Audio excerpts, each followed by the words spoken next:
Blog Talk Radio. Hello, everyone in the franchise world. My name is Paul Segreto, and this is Franchise Today. Today we have a treat as we talk about challenges for franchisees and franchisors. And we really have a great guest today, Mark Fijman of Phelps, Dunbar, LLP. Last week, we had Shelley Sun, the CEO of Brightstar, that was on promoting her book and discussing her book, and it was really a great show. And today I'm joined again by my co-producer, Joe Caruso. Joe, how are you today? How are things in the great state of Maryland? Maryland is dreary today. The Chesapeake Bay is gray, but other than that, it's a great day, and we've got warm temperatures, so we're pretty happy out here, if anything above 50 degrees. Well, today in Texas, we have a 60-degree sunny day, which is a little bit cool for us, but certainly good. But we're glad not to have the hot weather around as we have had for most of the year. And talking about, hot things and hot topics last week, grow smart, risk less, as we talked with Shelley Sun in her new book and her entry into the franchise consulting world.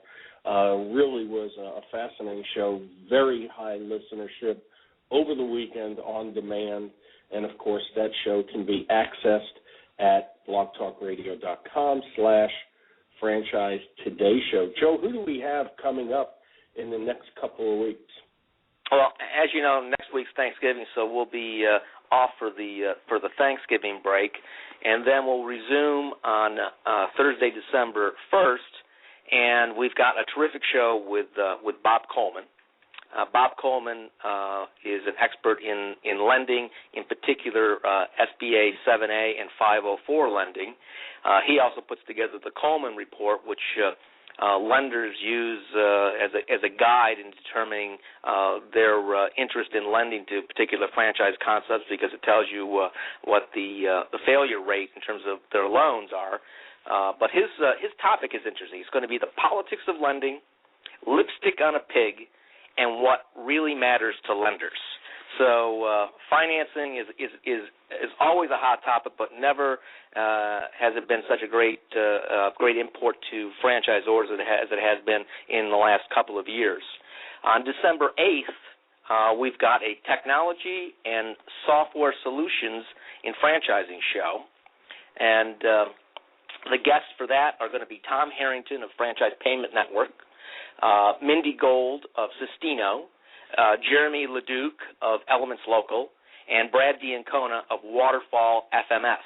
So we're going to talk about different ways of using technology, enterprise software systems, software as a service, integrating your customer relationship management with your sales and intranet and payment systems. So it's going to be an interesting discussion. These are people that come at it from a lot of different angles and making all their different technologies work and play well together. I think it's going to be a great show.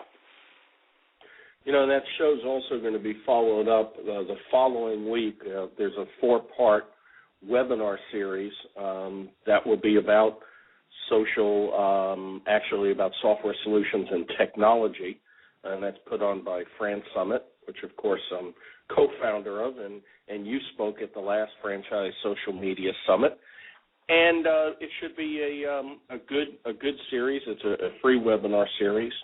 It'll be one each day for an hour around midday, and a lot of information will be forthcoming probably within the next few days.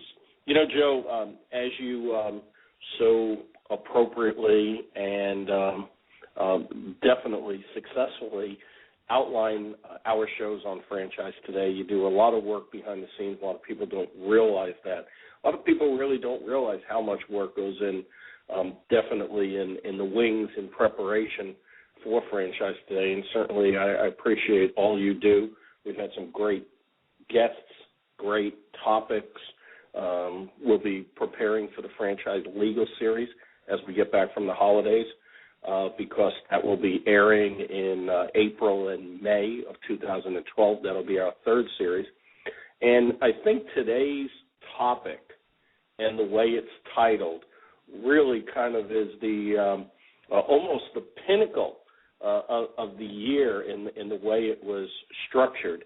HR challenges for franchisees and franchisors, why you should care about tattoos, Facebook, and the end of the alphabet. Give me a little bit of your thoughts as you put together today's show.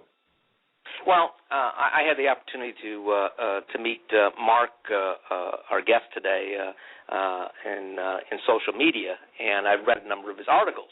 And his articles were very compelling, and I really didn't think much about the convergence of tattoos, Facebook, and I really never heard the phrase "end of the alphabet," and I'm going to save that for Mark to elaborate on once we get on air with him. But those three disparate things, or seemingly disparate things, were intriguing to me, and I think putting them all together, even after I wrote it, I was still wondering what it all meant. And I think once we talk with Mark and he explains it, and then he talks about the depth of each of those aspects in terms of human resources and in the age that we live with technology, I think that was the impetus. But I still like next week's show. I really like anything I can put lipstick on a pig into a title is exciting to me. Well, that should be good as well. Well, today's guest, Mark Fijman, represents and advises employers regarding federal and state employment laws dealing with race, age, disability, gender, national origin, and religious discrimination, and in administrative proceedings before the Equal Employment Opportunity Commission. His practice includes representing employers seeking to enforce non-competitive, non-solicitation agreements, and pursuing injunctive relief for improper use of proprietary information. He routinely counsels human resource professionals on issues ranging from overtime questions to discipline and termination decisions. He also specializes in labor and employment issues relating to the restaurant and hospitality industry, including Fair Labor Standards Act compliance.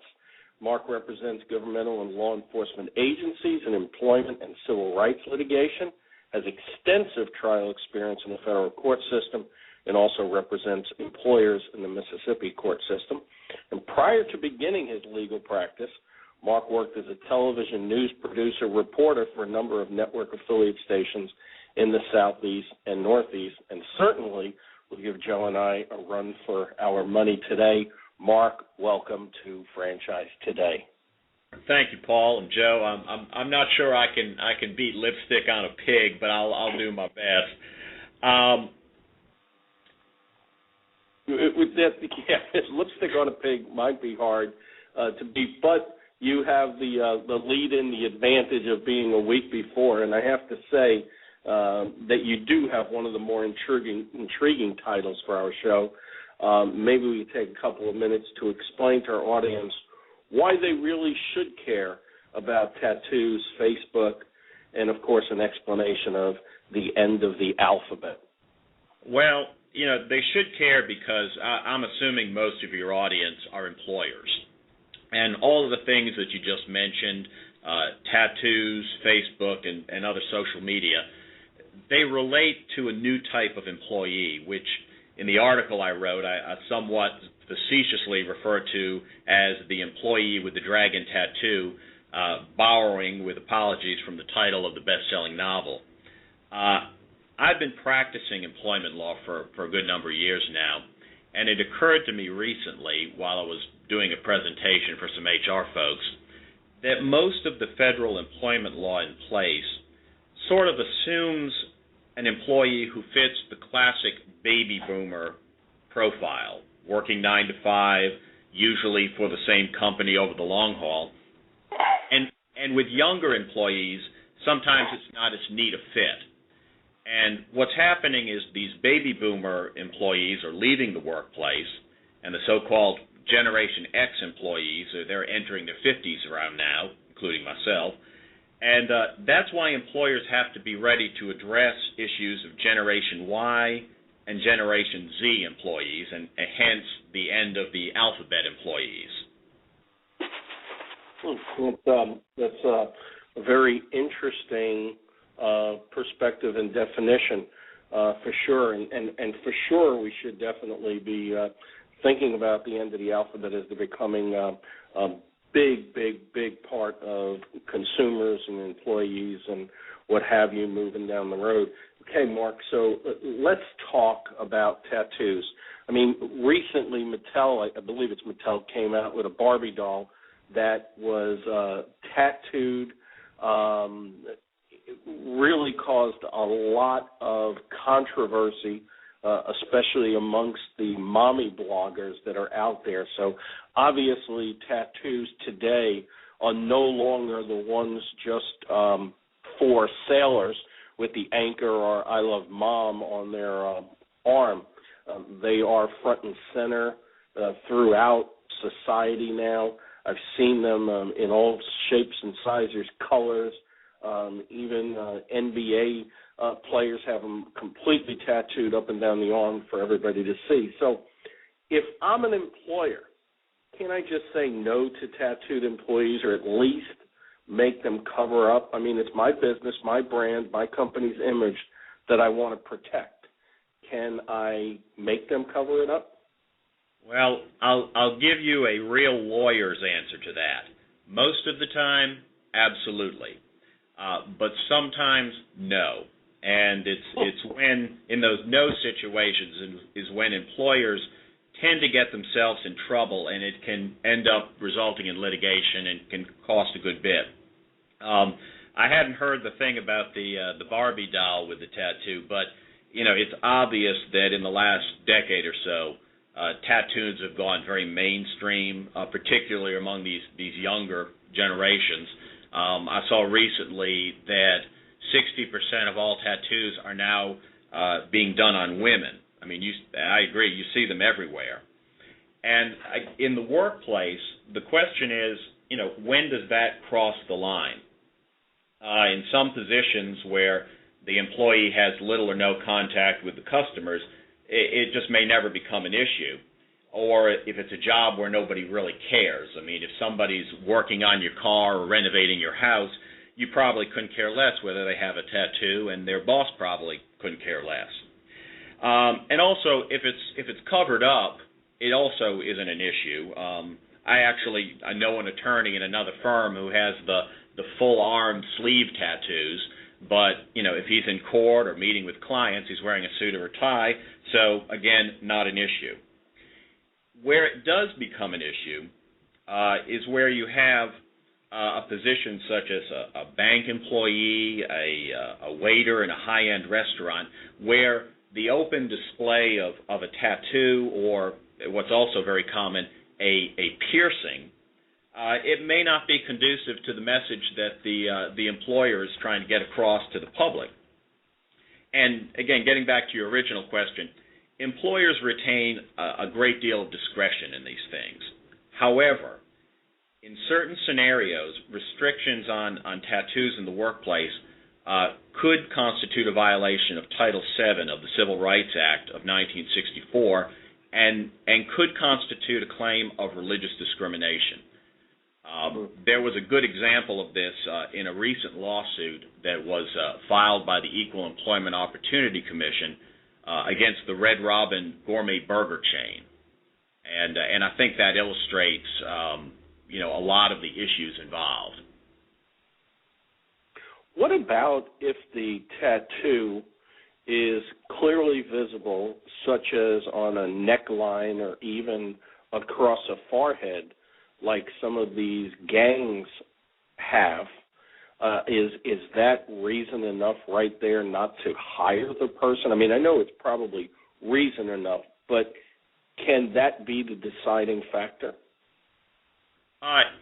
Again, it depends on the tattoo, but I'm going to say, working on your assumption that it's like a gang tattoo, absolutely, that can be the basis. That can be the basis not to hire somebody.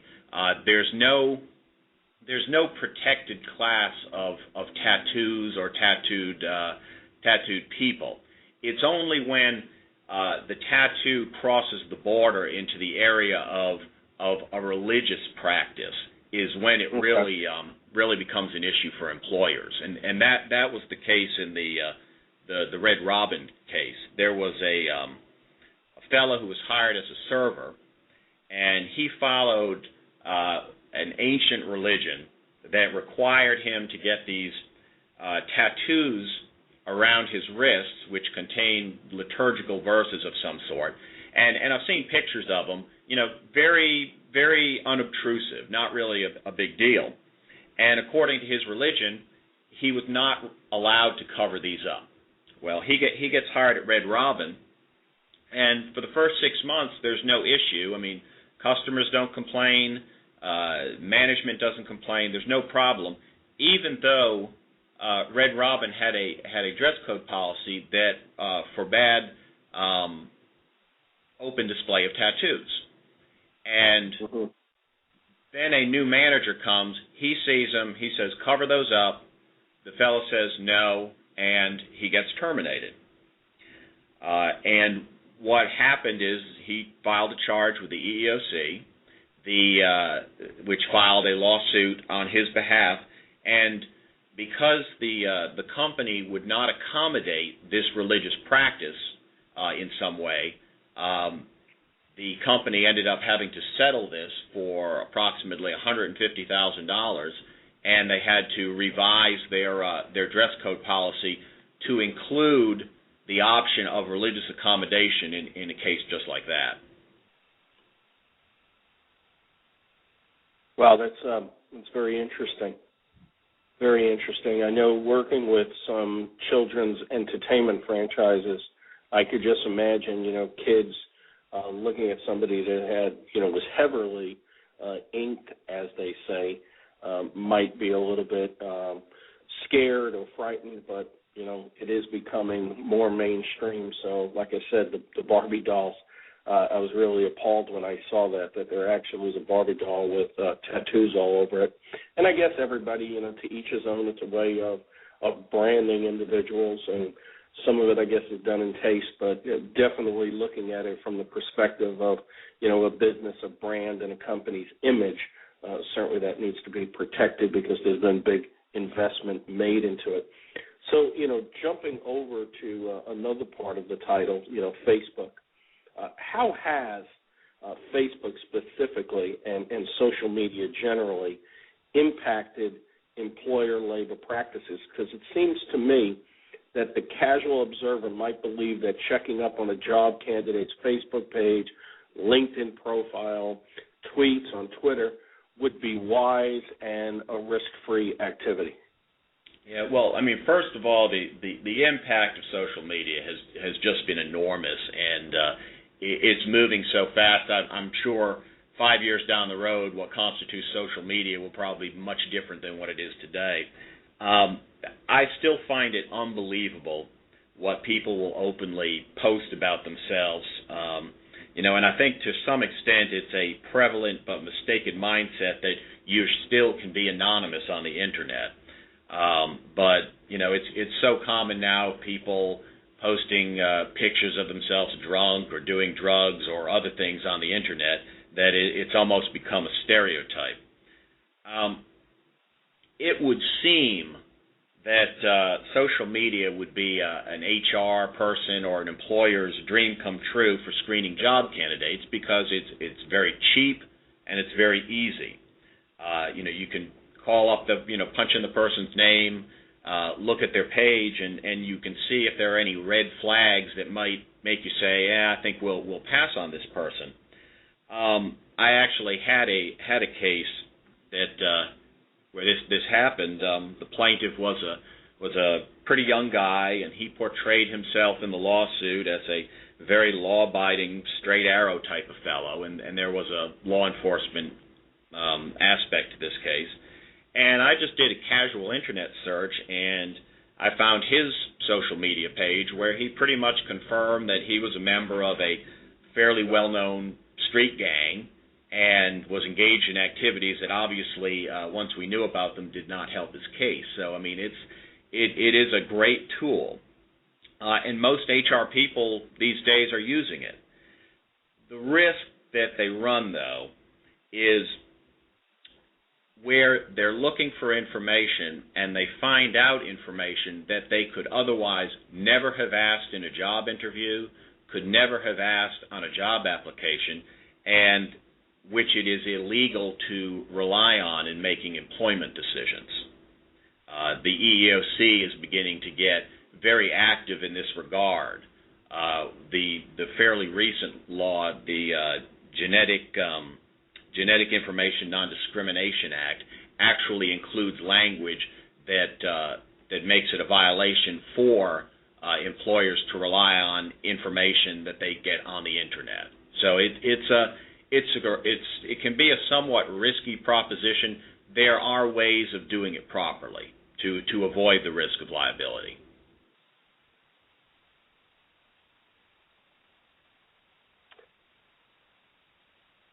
It didn't seem that long ago that's all we talked about was Generation X. Was kind of getting used to Generation Y coming up, and now I discover I really need to learn all about Generation Z. And as I said at the beginning of the broadcast, I mean, these are big parts and segments of our population of consumers as well as employees and future employees. How do these generational demographics change the employment landscape? Well, first of all, I have to give the caveat, I guess, that these generational labels, and they're not my invention, they're pretty standard. These are broad generalizations because obviously not every young person you hire is going to fit into one of these neat little boxes. But there are some significant differences from prior generations of employees. The Generation Y folks, much more likely to be college educated. They tend to be very high performance employees, but they're also high maintenance. They tend to question the status quo a little bit more. They tend to be more career loyal than employer loyal. They tend to move from job to job much more frequently, which obviously can create, retention problems if somebody, that you've spent the time and effort to train, jump ship after, fairly short period of time. The Generation Z folks are an interesting proposition from an employment standpoint because they're just now, the oldest members are just now entering the workplace. And this is a generation that was born into the new technology. They don't know anything about a time before the internet or social media, and it's reflected in a lot of the ways that they behave.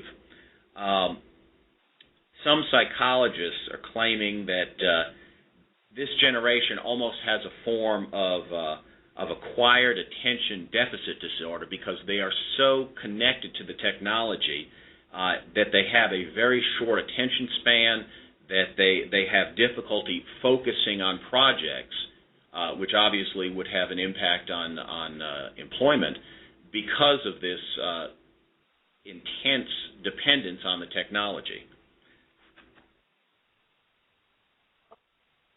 Joe, any thoughts on this? I know we had a bunch of discussions with respect to the various generations and the end of the alphabet. Any thoughts on this? I guess we don't have Joe on. We probably lost the. I'm back. I had you. Oh, you're back. I'm back. Actually, I had a question related more to Facebook, and as a tool, I'm curious, how can you use it and at the same time not create liability for the company or for your business in the hiring and recruitment process? It seems like it's so easy to use, and you're kind of saying it's really easy to abuse at the same time. Well, part of it is, people, from looking at people's Facebook pages, they will put just about everything up there.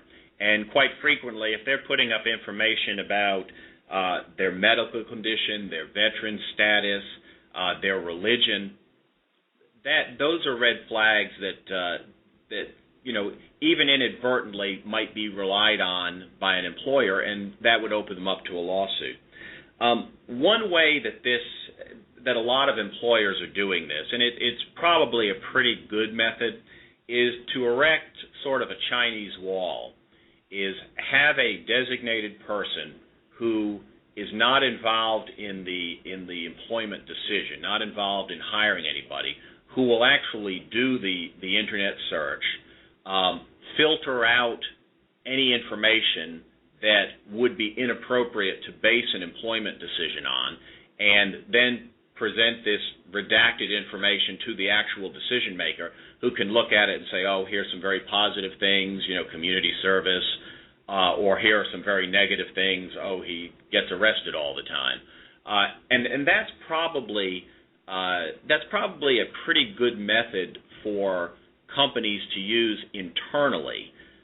There are now a number of companies that do approximately the same thing for payment, and those actually have a bit of an advantage because you create a paper trail, or at least a record of what information the employer was actually provided. So if the company sends over their document saying, here's the redacted version of the internet search, you have a pretty good piece of evidence later on if you get involved in litigation to say, we had no idea about XYZ information. This is what we were given, and this is what we based our information on. So, that's an option as well.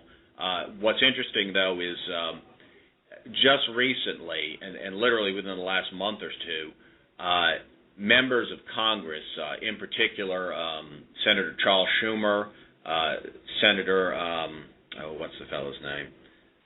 The former comedian, I can't remember it off the top of my head, but they have started sending letters to these companies asking them questions about what they're doing to protect privacy information. So it's quite likely down the road we're going to see some more government regulation in this area. But right now it's not really governed by anything but employer discretion and how these particular companies choose to operate. What we had. Go ahead, Joe. I'm sorry. Continue. What's interesting though is that I think it's great to put that firewall, put that Chinese wall in place.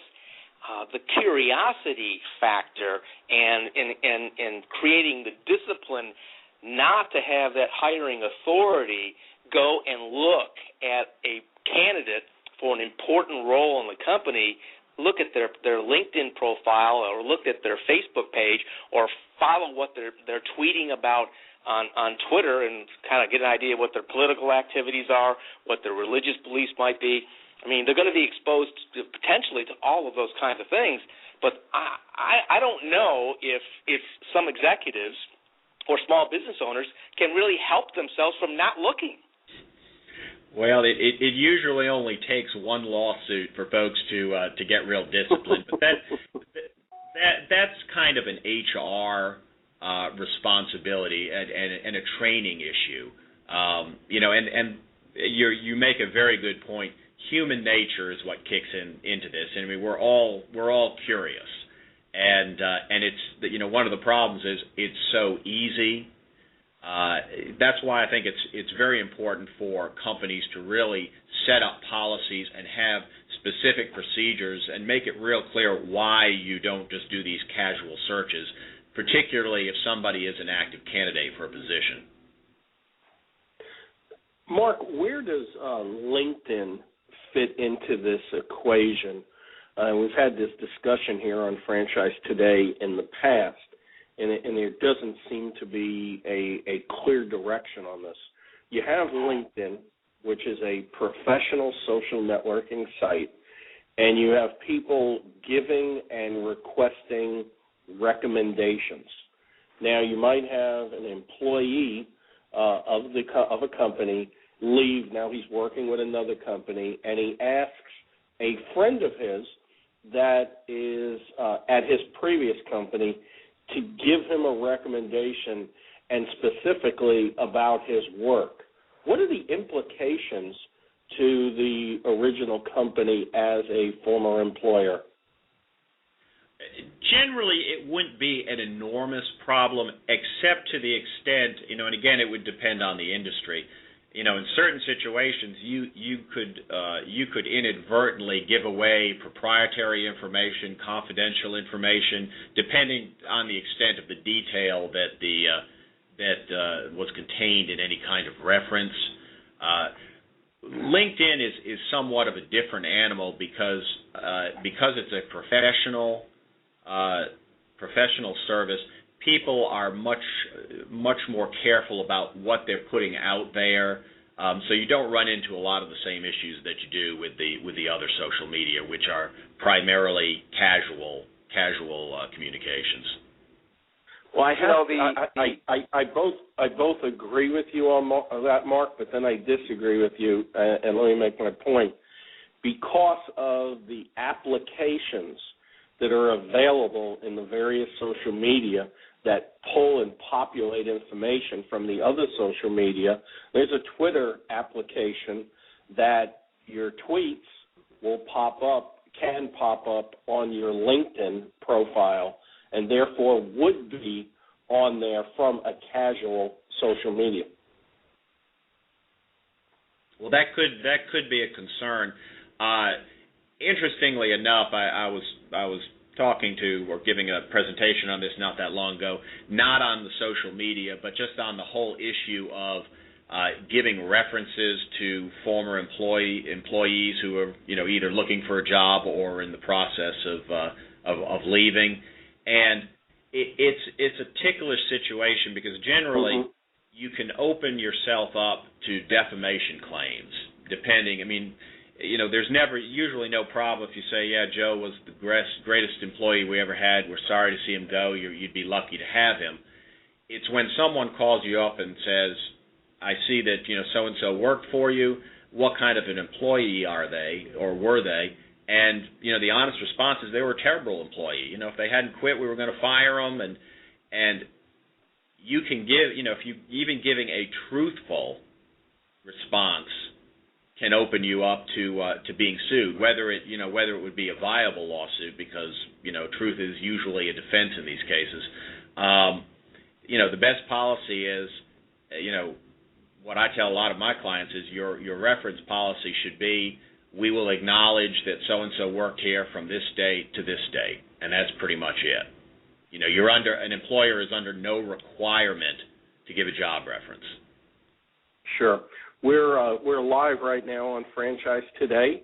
I'm Paul Segreto. I'm joined by my co-host Joe Caruso, as well as labor law attorney Mark Fijman, and we are talking about why you should care about tattoos, Facebook, and the end of the alphabet, certainly HR challenges for franchisees and franchisors. And we're discussing the convergence of evolving technologies, generational changes, employment issues facing franchisors and franchisees alike. Joe, right before I had asked a question, I think I had stepped on top of you. What were you trying to say to Mark? Well, I think you brought up a really good point for Mark to comment on in terms of LinkedIn recommendations. But I have a slightly different take on the LinkedIn recommendations and how they might be problematic. I've seen recently where a lot of people that are currently employed at the same company are giving each other recommendations while still working at a company, and I think that presents a different problem to an employer in that if they decide to terminate somebody for cause, not for cause, or just reduction in force, and they give an example of to the employee that they're terminating because of poor performance, and yet they have recommendations from people above them, people lateral to them, and people below them saying how great they are as an employee. I think that would be problematic for that franchisor, and if that HR department isn't really watching this kind of stuff, they could run into trouble. What do you think, Mark? That's an excellent point, and this comes up a lot. Not so much yet in the social media aspect, but just in performance reviews in general. We've had numerous lawsuits where you have an employee who finally gets fired, but may have been there for a long time, and finally they've had enough and they terminate him. And after he files his lawsuit, you go in, they'll tell you, oh, he was a terrible employee, he did a lousy job. And you look at the personnel file, and either there's no write-ups, or worse, there's a series of job reviews where this supposedly horrible employee repeatedly gets, superior marks on everything. And that just can cripple you at trial, because you'll have your client getting up there and telling about how awful this employee was, and the plaintiff's attorney will say, but you said here he was superior, and it really can put an employer on the spot. This is what we call evaluation inflation, and it happens a lot because generally most employers do not do good evaluations or honest evaluations, and it becomes even more problematic when the person doing the evaluation works directly with the employee, and they're very reluctant to say anything bad, so they typically say everybody's superior. And what you're talking about, and it's a very interesting thing. I hadn't really thought about it that much. I'm relatively new to LinkedIn, but if on somebody's LinkedIn site, your superior says, Joe is the best darn insurance analyst we've ever had, that's the type of thing that will come back to bite you, and it is an admission by a party, so in all likelihood it would be admissible. Sure. Yeah, but in this case, Joe is a terrible insurance analyst, so maybe okay. Well, we talked about, casual social networks, and certainly Facebook can be construed as being casual, and it's more a place where people post character-compromising photos, personal information that might be better reserved as private and controversial subjects that could impact one's employment prospects. But what about employee use of Facebook with unflattering or controversial comments about the employer and the company? I mean, what can the employer control, and what can happen when the employer overreaches? You are touching on one of the most recent and most cutting-edge issues in employment law, and that is, when does an employee's Facebook or social media communications become protected under the National Labor Relations Act? And this has come up within the last year, and it is a very evolving field. A lot of companies really don't know what to do regarding their social media policies. And this, to put this in perspective, it's a bit of a history lesson. The National Labor Relations Act was enacted in 1935. It was part of the whole New Deal legislation. And generally, it's pretty complicated, but generally it guarantees the rights of employees to organize and form unions and collectively bargain. And as part of the act, it creates the National Labor Relations Board, which kind of oversees the whole thing. So what's happened in kind of a new spin on labor law is the National Labor Relations Board has been filing unfair labor practice complaints against employers who either discipline or terminate their employees for making nasty, disparaging comments about their employers or their supervisors on the employee's personal Facebook page, and in some cases on their personal tweet account. And what's real important to remember, and what comes as a shock to a lot of employers, is it doesn't matter whether you're a union shop or a non-union shop, the National Labor Relations Act can still apply to you, and a number of these companies that had the complaints filed against them were not union, but they still fall under the Act. So, as a practical matter, what can an employer do? Well, it is important. It's important to have a social media policy, and just because of what the National Labor Relations Board is doing, It doesn't mean that employees have free rein to just go around and badmouth their company and badmouth their coworkers and their supervisors with no fear of negative employment consequences. So any kind of social media policy that prohibits offensive, unprofessional, or defamatory comments can still be enforceable if you kind of make sure that it fits within this National Labor Relations Act interpretation. And that's also an important thing to make clear is this is not the law. Courts have really not looked at this yet. This is an administrative agency making this determination. But a couple of points to put in your social media policy if you have one. If you don't, you should. One simple thing is have your policy acknowledge the law. Put something in there that says, this nothing in this policy shall be construed to be in violation of the National Labor Relations Act and any other applicable laws. One other thing to put in is avoid the use of the word disparagement. There was a very well publicized case that kind of put this on the forefront, where this lady said all sorts of nasty things about her supervisor, and the key part of this, when it crosses the line to being concerted activity under the Act, is it elicited comments from other employees, and that's what made it protected under the Act. Don't use the word disparagement. In that particular case, the policy said, had prohibited disparagement of the company or its supervisors. And that's such a broad term that it invites the National Labor Relations Board to find your policies overbroad. And they can file an unfair labor practices complaint simply on your policies being too broad. It doesn't matter if you haven't disciplined anybody and you haven't terminated anybody. You can get a complaint simply on the basis of the policy. And generally avoid overly broad language. Keep it relatively general.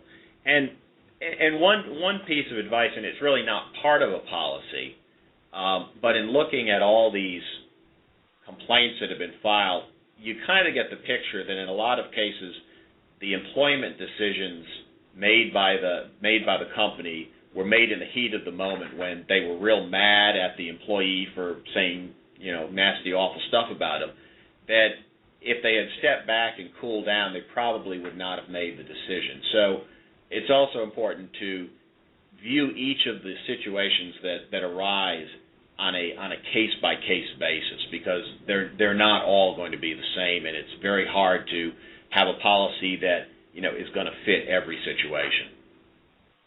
Yeah, I would especially agree with that, considering just the advent of recent time of Google+. I mean, a year ago, 6 months ago, if we were writing social media policies and procedures, we wouldn't have known about Google+. So definitely a moving target. And so I was going to say that's a very good point too. There's a tendency of companies, to say, okay, we need a social media policy. We'll write one. Okay, we're done. And the wise thing to do is review your policy at least on a yearly basis, because, like you said, it's a moving target. The technology is constantly changing. I mean, you look at things like Skype, which there's social media out there that we can't even imagine now. So employers need to stay on top of that and make sure that their policies reflect these changes. Yeah, I mean, it's definitely a moving target.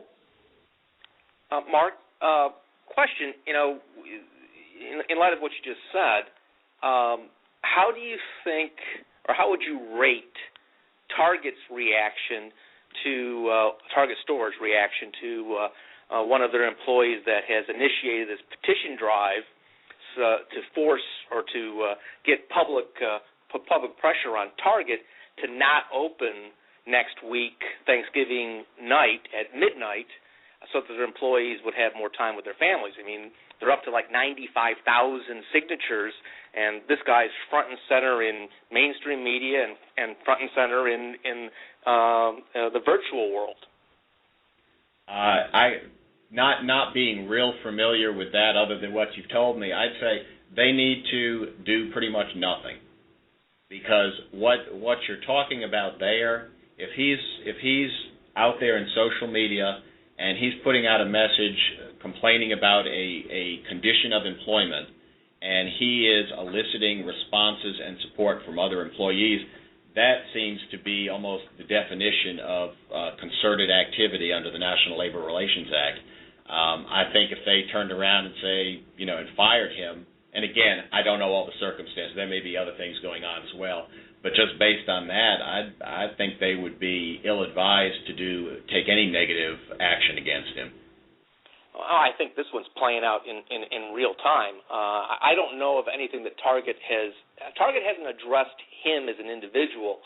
They have addressed the situation, and they've just clarified things. They said they are asking people to come in. They are paying them time and a half if they're hourly employees for that day, and they're paying them their regular rate on Friday. And, of course, if they go over 40 hours or whatever overtime kicks in the particular state, they'll pay them what they owe them. But that's pretty much, they're just stating their case, and they're kind of being mum, and they really haven't retaliated in any way or reacted in any kind of punitive way towards the individual from what I've seen. And maybe they're doing the right thing. Well, from what you're saying, as far as employment law, they're entitled to be open on these days they want to be open, and, if they're complying with the Fair Labor Standards Act as far as all the wage issues, they've done nothing wrong. They're probably, if they're keeping mum and really not taking the bait, that's probably the wisest thing for them to do. It's interesting. But you know what? 10 years ago, 15 years ago, we wouldn't even be talking about this, because the communication channels through the Internet, the ability for one person to make this much noise wasn't so readily available. Oh, no, this would not, 10 years ago, this would not have happened. This is all, the speed in which these type of communications can be made is just phenomenal, and that's why social media has become actively used by the labor movement, just for that very reason. When you look at this from a publicity standpoint, I was just looking on Facebook, and there actually is a Facebook page now that says "Tell Target to Save Thanksgiving," and obviously it's being driven by this petition. And there's a bunch of comments on there, and one in particular that's interesting. It says, "You've made it big when there are petitions to stop your petition." And so it seems like this is going to play out a lot over the next week or so. But I want to go back a second, Mark, to your discussion about social media policies, because whether they're for employees or, as we our target audiences are franchisors and franchisees, they have their own social media policies within, their franchise systems to be used at different levels. There are staff social media policies and procedures. And I think what's really missing a lot of times are guidelines. Because the policies, specifically say, do this, don't do that. And I don't think there's enough emphasis placed at any level in how you should do it and why with respect to guidelines. What are your thoughts on that? No, just so I'm clear, guidelines and the policies themselves to instruct the employees? Whether it be to instruct the employees, but I think actually more towards showing them how it should be done, or giving them recommendations beyond just don't do this or do that. Explaining the parameters, and I guess it comes back down to training. Especially if it has anything to do with talking about the brand, because you hear online, and as you might know, I'm very heavily involved in social media at all different levels in franchise organizations. And, of course, the big thing about social media that everybody talks about is building community, starting the conversation, keep the discussion going and stuff like that. And there's a lot of vagueness about it. There's a lot of uncertainty about it. There's a lot of, not knowing what to do, and people hesitate. And certainly social media can be used to an advantage. And when you look at, Facebook pages, a certain brand has a Facebook page, I mean, it would be good to have, employees chiming in from a positive standpoint. So I don't really think that enough time is spent on social media and how to do it right, and I think that's where I'm referring to guidelines.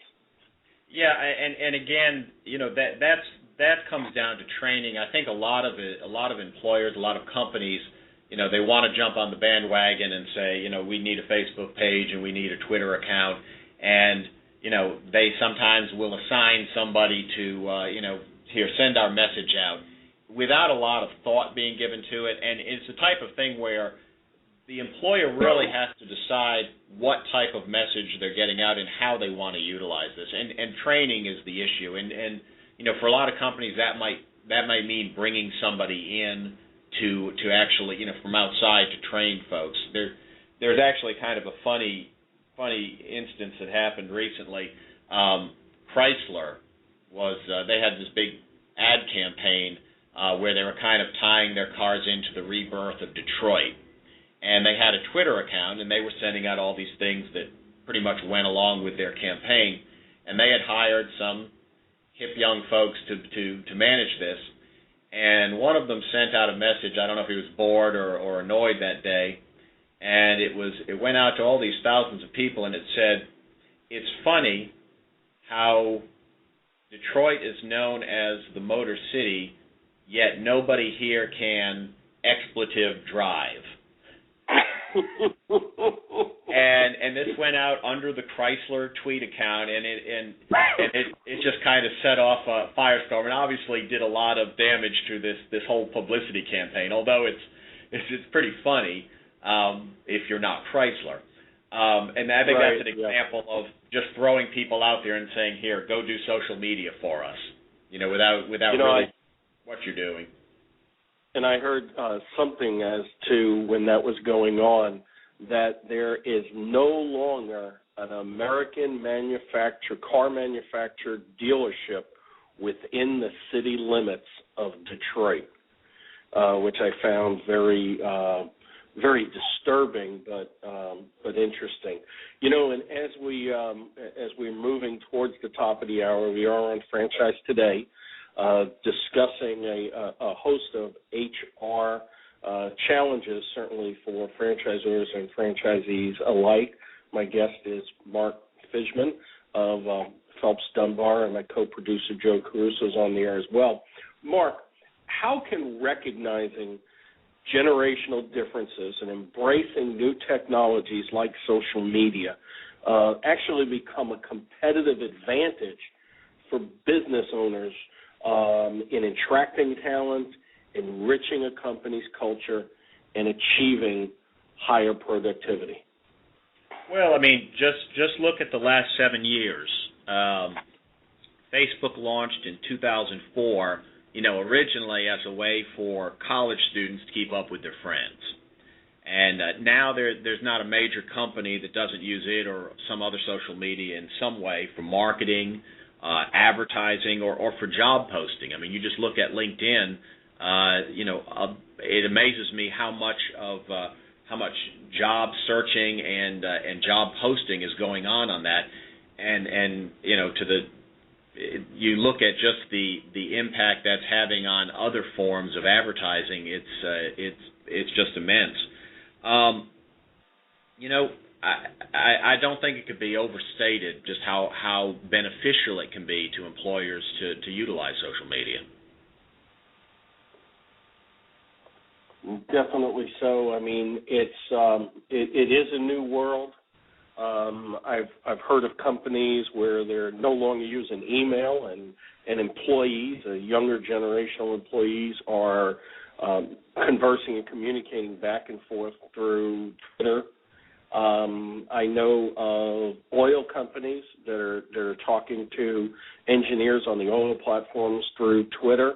It is a whole new world and a lot to think about. And I think one of the key things that you spoke about 5 or 7 minutes ago, when you talked about a brand, a company looking at a Facebook message and a message to go out, of really giving some thought behind it before pressing that post button and getting it online. And I think a lot of companies, a lot of individuals don't give thought to what's being posted online. And as we've said multiple times on this show, and it was initially brought out by Jonathan Redgrave, an attorney that was on the show back during our legal series. We talked about e-discovery and how these things last forever, and brought up to me almost alarmingly, but surprisingly, but probably something that needs to be done, that the Library of Congress is archiving all tweets. I'm sure the social media aren't far behind. So it is here to stay. Mark, I really do appreciate you being a guest today on Franchise Today. I'm sure we could talk hours upon hours on this topic, because it is a changing situation almost daily, and I'm sure as Google Plus comes up to steam, comes up to speed, as well as others gain full steam, there's going to be a lot to be talked about. But again, I thank you for taking the time out of your day and being a guest on Franchise Today. I appreciate the invitation. Joe, another great show, definitely chock full of information and things to be to thinking about, as well as things to be concerned about. What was your take on today's show? Well, I'm always cautious when you come up with show topics like HR, because to most people, HR is not like the most exciting thing that a company does, and HR is oftentimes a drudgery in terms of recruitment or with disciplining employees, terminating employees. And it was refreshing to read Mark's original article that I read about the dragon tattoo that really prompted me to reach out to him. It's more complex than that. It's an interesting topic, and I like the way we ended up the show in terms of figuring how do you use all this to build your business, to have a competitive advantage, to leverage these technologies to improve your productivity and profitability. So I thought it was a great show, and I really appreciate Mark agreeing to be on it with us. Yeah, boy, talk about a challenging aspect of the law when you throw in social technology and all the different social media that are out there. It's just got to be overwhelming at times, especially as they possibly complete litigation, and the opposing attorney says, we want to see all your tweets, we want to see all your Facebook posts. Well, and I think it's good to demystify all of this stuff because, when you take them in part, the individual pieces are not that complicated, but they can be overwhelming in the aggregate. And I think breaking it down into its various aspects of HR, the social media, the generational things, it begins to make sense to people once they actually take a breath, take a step back, and think about it. Yeah, absolutely. Well, next week we've got another great next week we're on Thanksgiving break. Then we come back. We have two great shows before we lead into the Christmas holiday. Boy, this first part of the third season of Franchise Today has gone by in record speed. Joe, again, I do thank you for all your hard work on Franchise Today. Next week, like I said, there'll be a replay, and then we'll see you after the holiday. Until then, I'm Paul Segreto, wishing you the best, the very best in this great thing we call franchising. Franchise Today is out. When it's PCS time, you know the drill. Pack, research the new base, get the kids in school, because family supports family. At American Public University, we support military families with flexible, affordable online education that moves with you. As a military spouse, your tuition rate is the same as your partner's, just $250 per credit hour. American Public University, education that moves with you. Learn more at apu.apus.edu/military.